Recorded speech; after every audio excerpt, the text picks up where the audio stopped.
Semoga kabar sahabat Aswahyu dalam keadaan sehat walafiat beserta keluarga, dijauhkan bala musibah di dunia dan dijauhkan dari azab kubur dan siksa neraka, didekatkan rezeki yang barokah yang halal. Dan bagi sahabat Aswahyu yang sedang sakit, semoga Allah segera mengangkat penyakitnya serta dimudahkan dalam menyelesaikan segala macam masalah yang tengah dihadapi.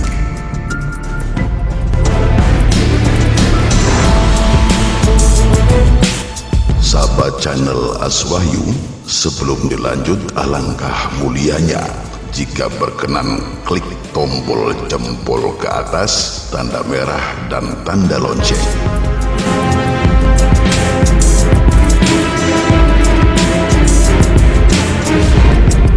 Sahabat Aswahyu, Syekh Abdul Muhyi Pamijahan diyakini sebagai waliullah dan dihormati masyarakat pesantren.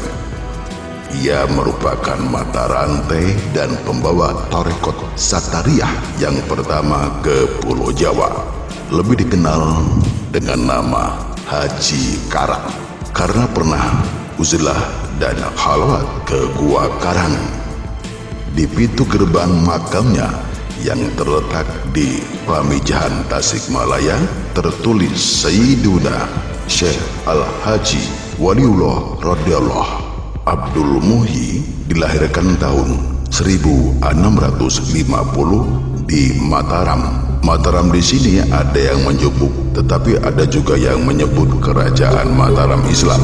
Ayahnya bernama Sembah Lebe Watarkusumah, bangsawan Sunda keturunan Raja Galuh Pajajaran yang saat itu bagian dari Kerajaan Mataram Jawa.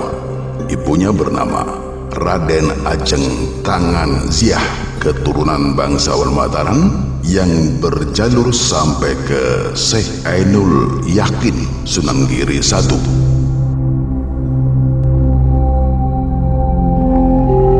Ketika masih anak-anak, Abdul Muhyi telah belajar di Ampel untuk mendaras berbagai disiplin keilmuan pesantren. Pada tahun 1669 Masehi, di usia 19 tahun, Abdul Muhyi merantau hendak menuju ke Mekah, tetapi singgah di Aceh.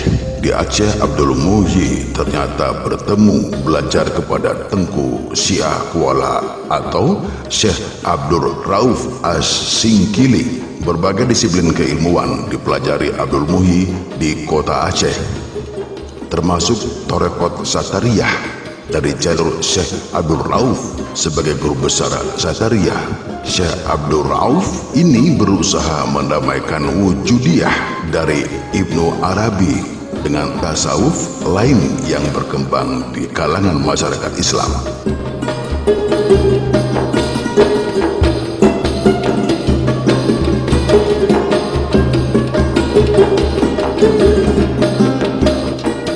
Setelah beberapa tahun di Aceh, Abdul Muhyi oleh gurunya diajak berkunjung ke makam seorang yang dikenal masyarakat sebagai wali kutub, Syekh Abdul Qadir Jailani di Irak.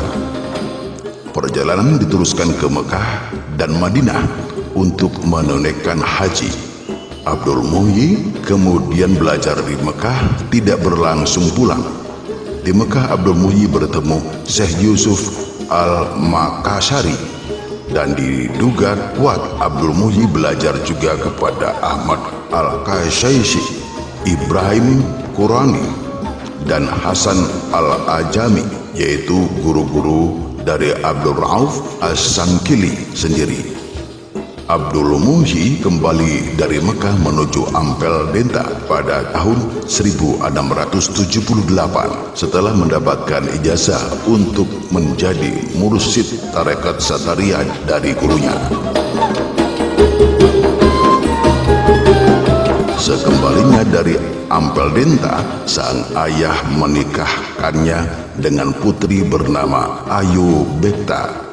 Setelah menikah bersama orang tuanya, Abdul Muhyi pindah ke Jawa Barat untuk menyebarkan Islam dan berusaha mencari sebuah gua yang ditunjukkan oleh gurunya Syekh Abdul Rauf As-Sangkili. Awalnya Abdul Muhyi dan keluarganya menetap di desa Dharma Kuningan selama 8 tahun, yaitu 1678 sampai dengan 1685 atas permintaan masyarakat.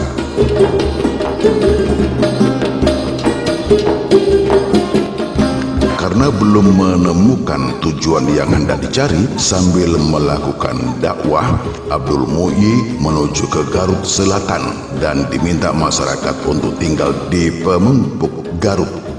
Perjalanan diteruskan ke Labaksiu dekat Batu Warigi. Di berbagai tempat tinggal ini, Abdul Muhyi terus menyebarkan Islam secara santun dengan sentuhan hati sebagai seorang sufi. Di Labaksiu inilah Abdul Muhyi menemukan gua yang dikerematkan dari wingit. Gua ini dinamakan Pamijahan karena tempat berkembang biaknya banyak ikan. Gua Pamijahan ini berbatu karang dan penuh dengan hutan lebat, dan karenanya sering disebut juga sebagai Gua Karang. Sejak saat itu, meski kadang-kadang masih tinggal di Labaksiu, Abdul Muhyi lebih dikenal sebagai Haji Karang. Gua ini menjadi tempat uzlah dan halwatnya, akan tetapi tempat tinggalnya yang terakhir, ia membangun perkampungan baru bersama para pengikutnya di sebelah barat Kampung Ojong dan dikenal dengan sebutan Safar Wadi. Di tempat ini dia membangun masjid dan padepokan sebagai pusat penyebaran Islam dan tarekat Satariyah. Sebagai guru rohani, Abdul Muhyi dihormati masyarakat dan Keraton Mataram. Desanya diakui sebagai desa perdikan, yang artinya berhak mengurus urusan sendiri secara mandiri meskipun ada wilayah Mataram. Meski memiliki hubungan dengan Mataram, hubungan dengan Keraton Cirebon dan Banten juga dibangun, termasuk setuju sebagai anak-anaknya menikah dengan para bangsawan dari Cirebon.